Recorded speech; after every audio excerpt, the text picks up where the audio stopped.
مجھے اچھی طرح یاد ہے کہ میں فیصل آباد میں بھی طالب علم تھا کہ میں نے اسی عنوان پر کچھ باتیں جو ہے وہ جمعہ کی نشست میں بیان کی.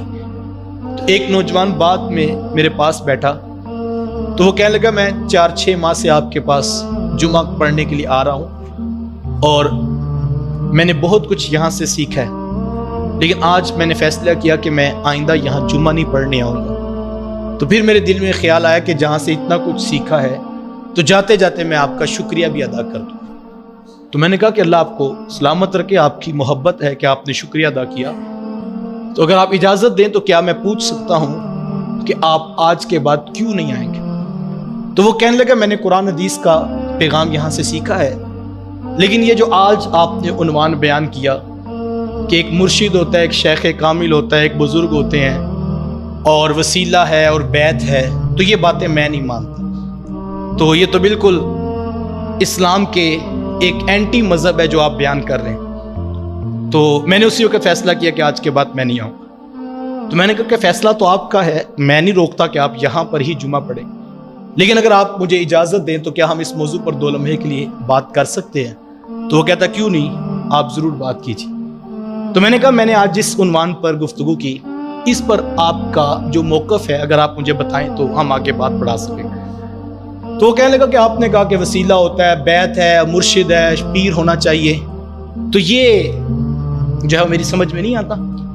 تو میں نے کہا آپ کا کیا خیال ہے؟ تو کہنے لگا مجھے تو سیدھا سیدھا دین سمجھ میں آیا ہے کہ ایک قرآن ہے اور ایک حدیث ہے، بس اس کے علاوہ کچھ بھی نہیں، اور جو اس سے آگے کرے وہ بات گمراہی کی بات ہے. دین مکمل ہو چکا ہے 1400 سال قبل، اور قرآن اور حدیث کے علاوہ کسی دوسری چیز کو ماننے کی ضرورت نہیں. تو میں نے کہا کہ آپ کس کو مانتے ہیں؟ کہتے میں تو صرف ان 2 چیزوں کو مانتا ہوں، ایک قرآن اور ایک حدیث. تو میں نے کہا نہیں، ایک تیسری چیز بھی ہے جس کو آپ مانتے ہیں. وہ کہنے لگا نہیں میں نہیں مانتا. تو میں نے کہا نہیں، ایک تیسری چیز بھی ہے جس کو آپ مانتے ہیں، اور اگر میں آپ سے یہ کہوں کہ آپ قرآن اور حدیث سے بھی زیادہ اس کو مانتے ہیں تو شاید یہ جھوٹ یا مبالغہ نہ ہو. تو ایک دم پریشان ہو گیا کہ قرآن اور حدیث سے بھی زیادہ میں کسی تیسری چیز کو مانتا ہوں. تو کہتا نہیں میں بس 2 ہی باتیں ہیں، ایک قرآن ہے اور ایک حدیث ہے.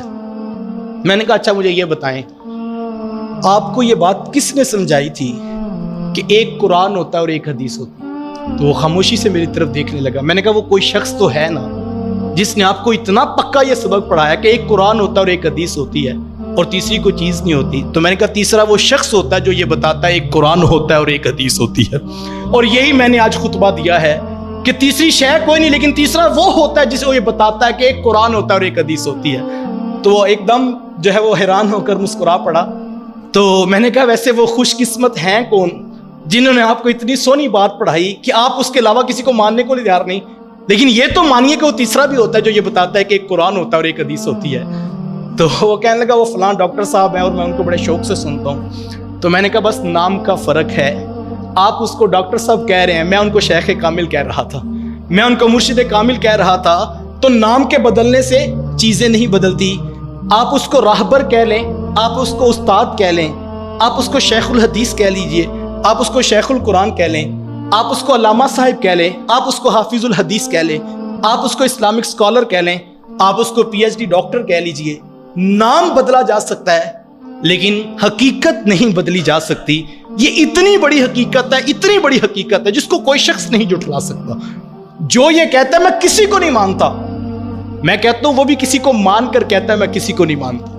یار یہ کیسی عجیب بات ہے. تو میں نے کہا فرق یہ ہے کہ آپ آج اس کرنٹ ایرا میں YouTube پر سنے جانے والے ایک ڈاکٹر صاحب کو مانتے ہیں، لیکن میں وہ خوش قسمت ہوں کہ جو ایک ڈاکٹر کو نہیں مانتا. 1400 سال کی تاریخ میں جتنے وہ خوش قسمت لوگ جنہوں نے یہ امت کو بتایا ایک قرآن ہوتا ہے ایک حدیث ہوتی ہے، میں سب کو ہی مانتا ہوں.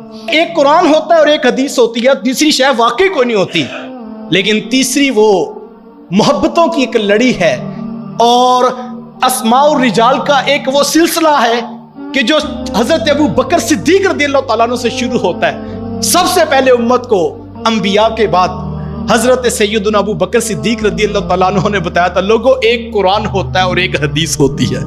پھر اس کے بعد حضرت عمر، پھر حضرت عثمان، پھر حضرت علی المرتضیٰ رضی اللہ تعالیٰ عنہم. پھر یہ تو صف اتنی خوبصورت ہے کہ اس صف میں کہیں داتا گنج بخش علی حجویری کھڑے ہیں تو کہیں پر خواجہ معین الدین چشتی اجمیری کھڑے ہیں، کہیں پر امام بخاری کھڑے ہیں تو کہیں پر امام مسلم کھڑے ہیں، اور کہیں پر فقہ کے امام اعظم ابو حنیفہ کھڑے ہیں۔ کبھی امام احمد بن حنبل کوڑے کھا کر بتاتے ہیں کہ لوگوں ایک قرآن ہوتا ہے اور ایک حدیث ہوتی ہے، اور کبھی امام شافعی فرماتے ہیں کہ لوگوں ایک قرآن ہوتا ہے اور ایک حدیث ہوتی ہے۔ وہ جتنے خوش قسمت جو یہ بتاتے بتاتے امت تک پیغام محبت بتا رہے تھے کہ ایک قرآن ہوتا ہے اور ایک حدیث ہوتی ہے، تیسری شے تو واقعی کوئی نہیں ہوتی، لیکن تیسرا وہ خوش قسمت ہوتا ہے جو امت کو یہ بتا رہا ہوتا ہے کہ ایک قرآن ہوتا ہے اور ایک حدیث ہوتی ہے، اور جو یہ نہ بتائے اس کو ماننے کی واقعی ضرورت نہیں، لیکن امت تک یہ پیغام، امت تک یہ محبت کی بات، پوری 1400 سال کی تاریخ کے اندر لاکھوں لوگ ہی کھڑے ہیں جنہوں نے امت پر احسان کیا۔ جب امت بھٹکنے لگی انہوں نے آگے بڑھ کر رہنمائی کی، نہیں میاں تیسری چیز نہیں آنی چاہیے، تیسری چیز کی گنجائش نہیں، لیکن تیسرا وہ شخص ہے جو ہمیں یہ بتاتا ہے کہ ایک قرآن ہوتا ہے اور ایک حدیث ہوتی ہے۔ بات تیسری نہیں ہے، سوال یہ ہے کہ جو یہ کہتا ہے کہ مانتا میں کسی کو نہیں، وہ کسی کو مان کر کہتا ہے میں کسی کو نہیں مانتا، تو نام بدلا جا سکتا ہے،